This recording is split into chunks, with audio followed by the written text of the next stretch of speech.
क्या भारतीय क्रिकेटर सरफराज खान को भारतीय क्रिकेट टीम में जगह इसलिए नहीं मिली क्योंकि उनका सरनेम खान है? आखिर ओवैसी समाजवादी पार्टी इस मुद्दे पर हमलावर क्यों है? सबसे बड़ी बात दोस्तों, गौतम गंभीर, जी हां, गौतम गंभीर जो कि हेड कोच हैं, और अजीत अगरकर, इनके रहते रोज भारतीय क्रिकेट टीम के साथ कोई ना कोई विवाद जुड़ता जा रहा है। सरफराज खान की हम चर्चा करेंगे, मगर बड़ा प्रश्न यह है दोस्तों, सरफराज खान को भूल जाइए, श्रेयस अय्यर जिस तरह से क्रिकेट टीम से गायब हो गए, उसके बारे में आप क्या कहना चाहेंगे? रोहित शर्मा जिस तरह से उन्हें विदाई दी जा रही है, कायदे से ऑस्ट्रेलिया के साथ जो सीरीज होने वाली थी वहां उन्हें कप्तान बनाया जाना चाहिए था, मगर बगैर सलीके से विदाई किए उन्हें कप्तानी से हटा दिया गया और शुभमन गिल को बना दिया गया। यानी कि गौतम गंभीर कहीं ना कहीं खिलाड़ियों के साथ अपनी निजी नाराजगी या खुन्नस निकाल रहे हैं। विराट कोहली भी रहस्यमय तरीके से उन्होंने टेस्ट क्रिकेट और T20 से संन्यास ले लिया, जबकि उनके अंदर क्रिकेट बाकी था। वो सचिन तेंदुलकर का रिकॉर्ड तोड़ सकते थे। कई इंटरनेशनल खिलाड़ी आज सचिन तेंदुलकर के रिकॉर्ड के करीब पहुंच रहे हैं। यह रिकॉर्ड हमारे पास ही रहता, मगर हो सकता है कि सचिन का रिकॉर्ड टूट जाए।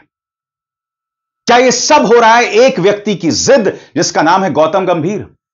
वो गौतम गंभीर जिसके शक्ल को देखो तो ऐसा लगता हो कि किसी ने इनको नींद में चिमटी काट दी हो। इनकी शक्ल हमेशा ऐसी बनी रहती है मानो शादी के अंदर नाराज फूफा जी। मगर आज हम बात करने वाले हैं सरफराज खान की।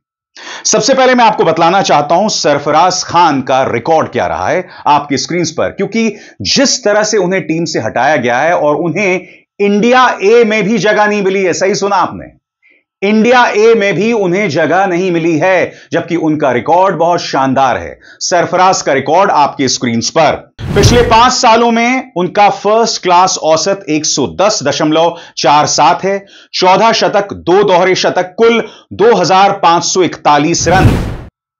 फिर भी चयनकर्ताओं की नजर उन पर नहीं गई। आगे, वेस्टइंडीज दौरे के बाहर रहने के बाद ही फैंस नाराज थे। वे इंग्लैंड के खिलाफ 3 टेस्ट खेले, 350 औसत 50। न्यूजीलैंड के खिलाफ घरेलू सीरीज में भी टीम इंडिया 0-3 से हार गई, लेकिन सरफराज को कोई रोल नहीं मिला। इंडिया ए की साउथ अफ्रीका टूर की तैयारी में भी वे नेक्स्ट में जमकर पसीना बहा रहे थे।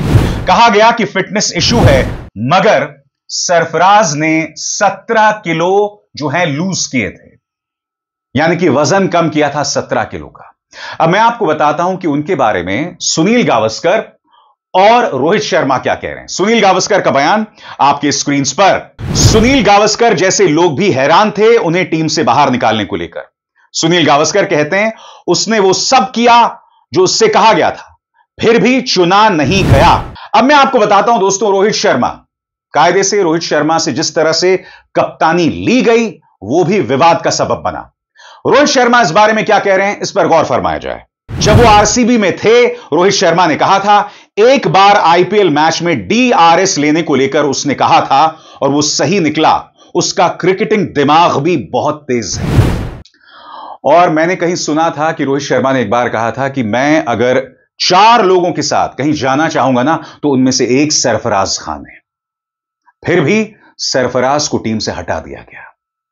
इंतजार कीजिए कि इस बारे में अजीत आगरकर का क्या कहना है, मगर हां, बड़े बड़े खिलाड़ी इस पर सवाल उठा रहे हैं। रवि अश्विन ने इस इंटरव्यू में कहा है कि मुझे हैरत है कि आखिर क्यों सरफराज खान को हटा दिया गया। वो सवाल उठा रहे हैं कि सरफराज बेहतरीन खेल खेल रहे थे, तो ऐसे में क्या मजबूरी है गौतम गंभीर और अजीत अगरकर की कि उन्हें टीम से हटा दिया गया। सुनिए आकाश चोपड़ा, फॉर्मर टेस्ट क्रिकेटर आकाश चोपड़ा क्या कह रहे हैं। सरफराज खान को और क्या करना होगा भाई टीम में अपनी जगह बनाने के लिए। And I am asking this question क्योंकि अभी इंडिया ए की टीम्स का हुआ है चयन और उसमें उनका नाम नहीं है। और थोड़ा सा curious case of Sarfaraz Khan already हो चुका है, क्योंकि जब न्यूजीलैंड के सामने श्रृंखला हुई थी घर पे, जब हम 3-0 से आ रहे थे, उसके पहले मैच में इन्होंने 150 बनाए थे। उसके बाद 2 मैचेस में रन नहीं बने, वहां किसी के भी नहीं बने थे। उसके बाद वो बॉर्डर गावस्कर ट्रॉफी की टीम का हिस्सा बनते हैं, वहां पे ध्रुव जुरेल एज अ बैटर खेल जाते हैं, पर सरफराज खान की बात नहीं होती और फिर जब इंग्लैंड का दौरा होता है तो उनको ड्रॉप कर दिया जाता है, वो टीम का हिस्सा ही नहीं होते। लेकिन इंडिया ए का मैच उनको खिलाया जाता है जिसमें फिर वो 90 बना देते हैं। अब जब रन बना रहे हैं तो रन ही तो बना सकते हैं यार। और अगर आप ये सोच रहे हैं कि इंग्लैंड, ऑस्ट्रेलिया, साउथ अफ्रीका में वो रन नहीं बनाने वाले हैं तो फिर इंडिया ए में उनका चयन क्यों किया था जब इंग्लैंड के दौरे के साथ वो शैडो टूर चल रहा था तो। और जब वहां खिलाया, रन बनाए, तो फिर he has to be right in the front, मतलब वो लाइन में सबसे आगे खड़े होने चाहिए। जब भी आप नेक्स्ट इंडिया ए का एटलीस्ट चयन करते हैं, मुझे तो थोड़ी सी हैरानी हुई है और आई एम जस्ट होपिंग कि सेलेक्टर्स, टीम मैनेजमेंट सरफराज से बात कर रही होगी और बता रही होगी कि आपको और क्या करना होगा, क्योंकि एक चर्चा ये भी थी कि थोड़ा सा वजन घटाना होगा तो वो भी घटा लिया। He is looking fitter then ever. थोड़े से इंजर्ड थे अब, लेकिन खेलना वापस शुरू कर चुके हैं। और फिर भी अगर इंडिया की टीम में नाम नहीं आता है तो थोड़ा सा तो मुझे लगता है दिल में ना वो मलाल रहता है कि यार और क्या करना होगा। तो सरफराज खान, वो कहते हैं सरफराज धोखा नहीं देगा, पर मैं यहाँ कह रहा हूँ सरफराज को धोखा मत दीजिए, आप उनको मौके पूरे दीजिए और उनको साथ में कम्युनिकेट करते चलिए कि उनको और क्या करना होगा to make a place in the Indian test team. दोस्तों, इसके अलावा अयाज मेमन जो कि जाने माने स्पोर्ट्स जर्नलिस्ट हैं, वो भी कह रहे हैं कि यह हैरत की बात है कि उन्हें टीम से क्यों बाहर कर दिया गया। यह अपने आप में एक रहस्य का मुद्दा बन गया है कि सरफराज से इस कदर नाराजगी क्यों? क्या उसका क्रिकेट जीवन बर्बाद किया जा रहा है? जिस तरह से श्रेयस अय्यर को बाहर कर दिया गया, शायद खुंदक के चलते, क्या उसी के चलते सरफराज से किसी तरह की नाराजगी है? सुनिए अयाज मेमन क्या कह रहे हैं। And now he is not in the squad, the India A squad, for the matches against the visiting South African team which is going to come here. I mean, in the list of players who are there, he doesn't find a place even as part of the India A team. Now something is, something is there which is not coming through very clearly. I think Pandey has raised this, Devendra Pandey has raised this issue about there must be some clarity, and I think this is something that Ajit Agarkar owes it to Sarfaraz and the Indian cricket fans. और जाहिर सी बात है दोस्तों, विपक्ष को मुद्दा मिल गया है। ओवैसी ने सवाल उठाए हैं कि भाई आप सरफराज को टीम से बाहर क्यों कर रहे हैं, उसका क्या दोष है, वो सवाल उठा रहे हैं। और एक कदम आगे जाकर वारिस पठान कहते हैं कि कहीं यह सब इसलिए तो नहीं किया जा रहा क्योंकि उनके नाम के साथ खान जुड़ा हुआ है। सुनिए वारिस पठान क्या कहते हैं। एवरेज देखिए 110.47 ओवर द लास्ट 5 साल के अंदर उनका फर्स्ट क्लास क्रिकेट के अंदर एवरेज है, जिसमें 5 50s है और 10 100 उन्होंने बनाए, 2500 के ऊपर उन्होंने रन बनाए। अब क्या ये कम है? तो सिलेक्शन कमेटी का क्राइटेरिया क्या है सिलेक्शन करने के लिए, ये सवाल करते हैं। अब देखिए पहले इनको का ओवरवेट है, अब इन्होंने 17 किलो वजन अपना कम किया, पूरा फिट है, फिर भी एक यंग टैलेंट को टीम में नहीं लेना जिसका प्रदर्शन इतना अच्छा है, ये बहुत सारे सवाल खड़े करता है। अब देश तो सवाल करेगा, हम भी ये सवाल करेंगे, क्या उसको नाम है उसका सरफराज, सरनेम है उसका खान, क्या ये कोई वजह है जिसकी वजह से उसको टीम में नहीं लिया गया, या और कौन सी वजह हो सकती है? दोस्तों, इसके अलावा संभल से समाजवादी पार्टी के जो सांसद हैं जियाउर रहमान बर्ख, वो इस पर संभल कर बयान देते हैं। उन्होंने कहा है कि इस देश के खेल में सभी धर्मों के लोगों ने योगदान दिया है। उन्होंने यह उम्मीद जतलाई कि कम से कम सरफराज को इसलिए टारगेट नहीं किया गया होगा। क्या कह रहे हैं जियाउर रहमान बर्क, सुना जाए। देखिए, किसने क्या ट्वीट किया है मैं उससे कोई मतलब नहीं रखता, लेकिन इतना मैं यही कहूंगा और यही चाहूंगा कि हमारे देश के अंदर जो है, जो खेल का मैदान है, कभी ऐसा नहीं रहा कि किसी एक धर्म से ताल्लुक रखने वाले लोगों ने देश का शान बढ़ाई हो या देश का गौरव बढ़ाया हो।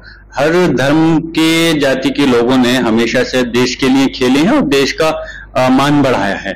तो इसमें हमारे मुस्लिम समाज के लोगों का भी हमेशा से रोल रहा है और सभी धर्म के लोगों ने इसमें बढ़ चढ़ करके हिस्सा लिया है। लेकिन मैं उम्मीद करता हूं कि ऐसा नहीं होना चाहिए कि कभी किसी व्यक्ति का कि कहां जहां पर परफॉर्मेंस अच्छी हो और सिर्फ धर्म के नाम पर उनको हटाना, ये तो हमारे जाहिर सी बात है कि संवैधानिक अधिकारों का उल्लंघन होगा अगर ऐसा होता है तो। और आगे बढ़ने से पहले एक जरूरी संदेश, मेरे कार्यक्रमों के लिए आप नोटिफिकेशन का इंतजार मत कीजिए, मेरे चैनल में जाइए और खुद जाकर कार्यक्रम देखिए और रहिए अपडेटेड। और हां, ज्वाइन कीजिए मेरा चैनल, देखिए यह जरूरी संदेश। स्वतंत्र और आजाद पत्रकारिता का समर्थन कीजिए, सच में मेरा साथी बनिए। बहुत आसान है दोस्तों, इस ज्वाइन बटन को दबाइए और आपके सामने आएंगे ये 3 विकल्प, इनमें से एक चुनिए और सच के इस सफर में मेरा साथी बनिए। कांग्रेस की प्रवक्ता शमा मोहम्मद ने भी इस पर बयान दिया है। इत्तेफाकन शमा मोहम्मद वो कांग्रेस की प्रवक्ता हैं जिन्होंने रोहित शर्मा के वजन के बारे में एक बार बयान दिया था। अतुल वासन ने कहा है कि इस मुद्दे को सांप्रदायिक ना बनाया जाए। इस बात को लेकर सभी एक मत हैं कि सरफराज खान को नहीं हटाया जाना चाहिए था। इसका मतलब यह हुआ दोस्तों कि गौतम गंभीर अपनी जिद के चलते यह सब कर रहे हैं जो उन्होंने रोहित शर्मा के साथ किया, विराट कोहली के साथ किया, जिस तरह से महेंद्र सिंह धोनी के बारे में वो अनर्गल बयान देते रहते हैं, ये सब जानते हैं दोस्तों। सुनिए अतुल वासन क्या कह रहे हैं। Very unfortunate. I think very sad day. Whenever this communal card is being played in sports in India, I feel wretched in my stomach because I have played cricket. We have never even thought of any other cricketer, what community, where he comes from, because it is the quality of the player. And she forgets that India has been led by Mohammad Azharuddin for 12 years. हैरत की बात यह है दोस्तों कि भारतीय cricket team में जगह नहीं मिली, वो बात तो है, मगर इंडिया टीम ए में भी उन्हें जगह नहीं मिली। आप देख सकते हैं यह है इंडिया ए का स्क्वाड। इसमें ऋषभ पंत जो है कप्तान है, इसके अलावा आयुष महात्रे हैं, एन जगदीशन हैं, साई सुंदर्शन हैं, देवदत्त पडिक्कल हैं, रजत पाटीदार हैं, हर्ष दुबे हैं, तनुष कोटियान, मानव सुतार, अंशुल कंबोज। इसके अलावा इंडिया ए का जो दूसरा 4 डे मैच है उसमें भी ऋषभ पंत हैं, केएल राहुल हैं, ध्रुव जुरेल हैं, साई सुंदर्शन, देवदत्त पडिक्कल, मोहम्मद सिराज, आकाशदीप, ये तमाम लोग हैं। आपके जहन में एक सवाल होगा कि इस मुद्दे पर मेरी क्या राय है। क्या सरफराज खान को अपने खान होने की कीमत चुकानी पड़ रही है? अगर आप मुझसे पूछें तो मुझे ऐसा नहीं लगता दोस्तों। मुझे लगता है कि यह सिर्फ एक व्यक्ति की जिद है। यह व्यक्ति अपनी जिद, अपनी खुन्नस में इस टीम को धीरे धीरे धीरे बर्बाद करेगा। इस वक्त टीम अच्छा खेल रही है, मगर जब आप उसकी नींव में दिक्कतें पैदा करेंगे तो प्रॉब्लम होगी। गौतम गंभीर वो शख्स है जो खुलकर विराट कोहली के खिलाफ बयान देता है। गौतम गंभीर वो शख्स है जिसने शायद रोहित शर्मा से अपनी खुन्नस निकाली है, बिल्कुल एक नाराज फूफा जी की तरह। गौतम गंभीर वो शख्स है जिसे महेंद्र सिंह धोनी से प्रॉब्लम है, यानी कि ये जो 3 खिलाड़ी हैं भारतीय क्रिकेट के सबसे महान खिलाड़ी, उनको लेकर इस व्यक्ति को दिक्कत है। गौतम गंभीर एक महान क्रिकेटर हो सकते थे मगर बन नहीं पाए। उनकी सबसे बड़ी खासियत यह है कि वो भारतीय जनता पार्टी के पूर्व सांसद हैं और भाजपा इकोसिस्टम का हिस्सा हैं। यही वजह है कि आज की तारीख में वो हेड कोच हैं, बिल्कुल उसी तरह से जिस तरह से अमित शाह के बेटे जय शाह आईसीसी के सबसे ताकतवर व्यक्ति हैं। यह हाल क्रिकेट का है दोस्तों। लोगों को क्रिकेट खेलना नहीं आता, मगर सिर्फ इसलिए कि आप भारतीय जनता पार्टी के करीब हैं आपका अहम स्थान है। मसलन ज्योतिरादित्य सिंधिया के बेटे, वो भी Madhya Pradesh cricket control board के सर्वा हैं। अनुराग ठाकुर के भाई, खुद अनुराग ठाकुर, राजीव शुक्ला हैं कांग्रेस में, मगर इधर उधर करते रहते हैं। तो कहने का अर्थ साफ है, अगर आप राजनीति में हैं तो आप क्रिकेट में सबसे ताकतवर आदमी हैं। अब आप मुझे बताइए ना, राजीव शुक्ला दौड़ नहीं सकते और यह सोचकर भी सिहरन पैदा होती है या अजीबोगरीब लगता है कि यह व्यक्ति क्रिकेटर्स को मशवरे दिया करता होगा। इस व्यक्ति के सामने लोग जी हजूरी करते होंगे। इससे बड़ी त्रासदी क्या हो सकती है? मैं आपसे एक सवाल पूछना चाहता हूं, भारतीय क्रिकेटिंग इतिहास के सबसे कामयाब कप्तान कौन है? महेंद्र सिंह धोनी, सौरव गांगुली। मगर क्या इन दोनों को कोई भी जगह मिली है इंडियन क्रिकेट टीम में? महेंद्र सिंह धोनी को आपने चेन्नई सुपर किंग्स तक सीमित करके रख दिया है। क्या भारतीय क्रिकेट को नहीं लगता कि महेंद्र सिंह धोनी को जगह दी जाए? ऑस्ट्रेलियन टूर के बाद मैं दावे के साथ कह सकता हूं कि रोहित शर्मा रिटायरमेंट ले लेंगे, मगर क्या उसके बाद रोहित शर्मा को टीम इंडिया में जगह मिलेगी? ये सब महान खिलाड़ी हैं। रोहित शर्मा वो शख्स हैं जिन्होंने वनडे में 3 दोहरे शतक बनाए हैं। 3 दोहरे शतक का मतलब आप जानते हैं, इतने महान है रोहित, मगर उस व्यक्ति के लिए कोई जगह नहीं है। उसे जो फेयरवेल दिया जा रहा है उनका अपमान है और इसके अलावा कुछ नहीं, और इसका जिम्मेदार यह शख्स है। मैं फिर दोहरा दूं, मेरे पास ऐसे कोई प्रमाण नहीं है कि सरफराज खान के साथ जो हो रहा है वो उनके खान होने की वजह से हो रहा है, मगर यह एक व्यक्ति की जिद बताती है जिसका नाम है गौतम गंभीर।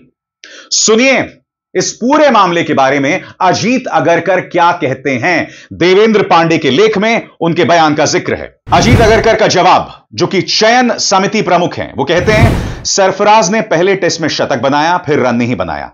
कभी कभी टीम मैनेजमेंट के अपने फैसले होते हैं। इस वक्त करण नायर ने घरेलू क्रिकेट में काफी रन बनाए हैं, कुछ टेस्ट खेले हैं, काउंटी क्रिकेट भी खेला है। आगे अगरकर कहते हैं कभी कभी फैसले लेने पड़ते हैं। सरफराज ने रन बनाए लेकिन फिर कुछ मैचों में नहीं चले। इस वक्त करण नायर ने ज्यादा रन बनाए हैं, टेस्ट और काउंटी दोनों खेले हैं। रोहित और विराट जैसे अनुभवी खिलाड़ियों के साथ हमें थोड़ा अनुभव भी चाहिए।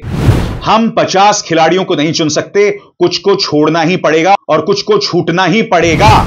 मगर इसका नतीजा सरफराज बाहर हो गए जिनका अच्छा रिकॉर्ड था, जो अपना वजन कम कर रहे थे, 17 किलो कम कर चुके थे, मगर कोई कारण नहीं है दोस्तों। और गोदी मीडिया इसे हिंदू मुस्लिम करने में लग गया है। मैं दावे के साथ कह सकता हूं शाम तक आप देखिएगा इस पर कितना बवाल मचने वाला है। अभिसार शर्मा को दीजिए इजाजत। नमस्कार।